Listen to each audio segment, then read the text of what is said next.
Et salut YouTube, bienvenue sur French Runner TCG. Vous êtes avec Melky et aujourd'hui on va parler du système de RAM. Grande particularité avec les dés de Cyberpunk TCG. N'hésitez pas à vous abonner, à lâcher votre meilleur pouce en l'air et à laisser un petit commentaire en dessous de nos vidéos, même un coucou, ça fait extrêmement plaisir et ça nous aide beaucoup pour le référencement. On va tout de suite entrer dans le vif du sujet, à savoir la RAM dans Cyberpunk TCG. Mais avant, générique.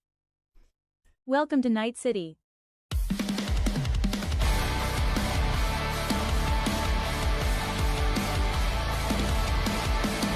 Boum! Donc nous voilà sur cyberpunk.card. On va rentrer dans le deck builder et on va voir ensemble comment fonctionne le système de RAM dans Cyberpunk. On entre dans le lab et on commence par le commencement avec un exemple. En gros, dans ce jeu, vous avez des légendes, 3 légendes qui vont définir le nombre de cartes que vous pourrez mettre dans votre deck par couleur. À savoir qu'une légende de base, elle a une valeur de RAM que vous voyez ici sous son trait légende qui est égale à 2. Donc il y a 4 couleurs dans le jeu, rouge, jaune, vert et bleu. Chaque légende que vous pourrez inclure dans votre deck vous donne donc 2 de RAM.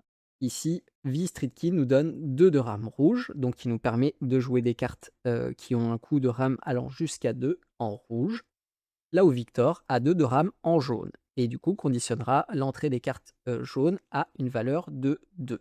Comme vous pouvez le voir, il y a différents types de cartes et différents types de cartes qui ont des valeurs différentes. Ici, Corporate Surveillance, un programme qui a une RAM de 2 et qui donc pourra rentrer dans n'importe quel deck contenant au moins une légende verte. Certaines cartes, comme de la main cab, ici présentée, ont un coût de RAM 3, qui nécessitera donc au moins 2 légendes bleues pour être jouées. Car avec 2 légendes bleues, on atteint 4 de RAM, et à partir de 4 de RAM, on peut jouer des cartes bleues d'un coût de RAM de 4 ou moins. Dernier exemple, Adam Smasher. Adam Smasher, trait unit, 5 de RAM, donc qui va nous nécessiter 3 légendes jaunes pour jouer. À quoi ça nous sert ce système hors à nous prendre la tête? Eh bien, en fait, c'est un garde-fou qui a été implémenté dans le jeu. Outre le coût des unités pour équilibrer les cartes plus la force, vous avez un système de RAM qui va empêcher les combinaisons surabusées, qui vont empêcher des stable tiers que vous allez mettre dans tous les decks normalement de s'implanter durablement dans le jeu. C'est un système qui va éviter les errata et qui va éviter les banlists à rallonge. Petit exemple concret, prenons une unité type Jackie Wells, qui nous coûte 3 de RAM. Jackie Wells, qu'est-ce qu'il dit? Il nous coûte 6, il a 6 plus de force. En fait, sa force, elle est exponentielle, elle part à 6, et il a 2 de force en plus pour chaque dé que vous avez dans votre Friendly Gigs Pool, comprenant les vôtres que vous avez jetés et ceux que vous avez volés à votre adversaire. Si on prend cette carte, elle toute seule, et qu'on imagine par exemple de la mettre en combinaison avec Carnage at the Colosseum, qui nous dit techniquement qu'on peut détruire une unité rivale avec une force moindre par rapport à une unité qu'on aurait nous en jeu. Jackie Wells, quand il arrive en jeu, il est au minimum entre 10 et 18 de value, mettons, en force. Forcément, on se dit, bah, si on joue avec Carnage, bah, ça va faire un Carnage, quoi. Ça va être monstrueux. Je peux jouer toutes les bêtes du board adverse. Eh ben non, ça marche pas comme ça. Pourquoi? Parce que Jackie, comme vous pouvez le voir, il a 3 de RAM et Carnage, elle a 3 de RAM. Et comme il faudra au moins 2 légendes jaunes pour jouer Jackie et 2 légendes rouges pour jouer Carnage et que vous avez que 3 slots de légendes, eh ben c'est pas possible. Voilà. Donc c'est le garde-fou qui a été inclus dans le jeu et qui apporte une richesse de deck building ahurissante. Pourquoi? On vous a fait un petit graphique du nombre de combinaisons possibles de decks pour le jeu.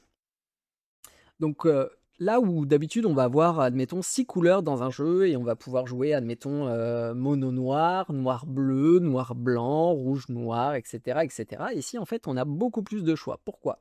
Parce que si on veut jouer jaune, et ben comme on a vu, il y a des cartes à 3 drames. On peut jouer soit mono jaune, on peut jouer 2 légendes jaunes avec un splash bleu, 2 légendes jaunes avec un splash rouge, 2 légendes jaunes avec un splash vert.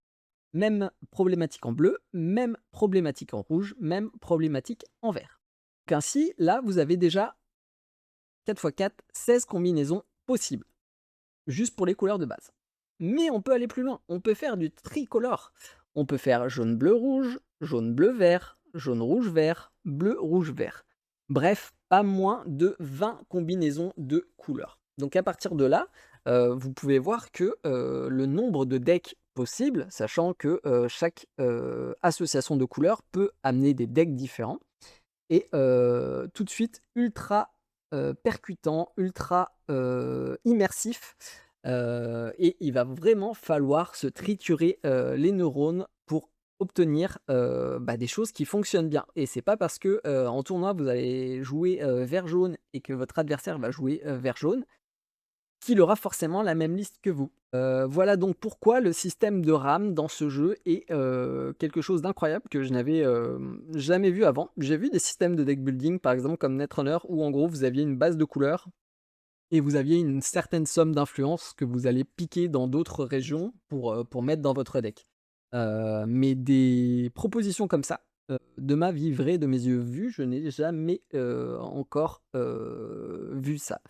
Et la promesse est incroyable et en tout cas, elle est très très stimulante pour des deck builders investis.